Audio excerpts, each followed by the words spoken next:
So, ayan guys. Papakita ko sa inyo yung aking alugbati. Ayan o. Dito siya tumubo sa lalagyan ng ano ko ng kalamansi.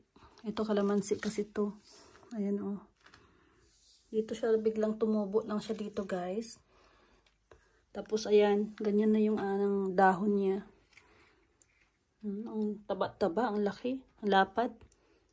Tapos, ang taba. Tapos, paakyat din siya doon. Gumapang lang siya. Gumapang lang siya bigla. Ayan o. Ayan, ang taba. Tapos, ito naman yung aking kalamansi guys. Ang dami na siyang bunga. Ayan o.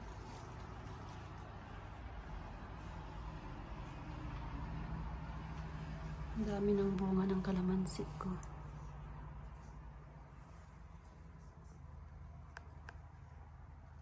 Ayan. Daming bunga.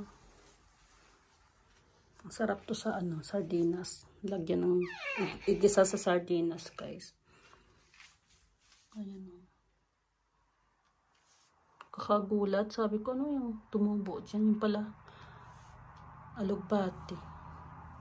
Nilagay ko lang yung ano dyan, yung tawag nito. Nahulog lang yung dati yung ano. Last year kasi meron akong tinanim. Pero hindi dito. Baka may nahulog dyan na yung ano niya. Baka nandyan tumubo lang siya bigla. Pasalamat naman ako nandyan o. Nabuhay ulit. Meron din ako dun sa mini garden ko sa labas. Sa balkon. Ayan. So, thank you for watching guys. Ayan. Ang bonsai ko. So,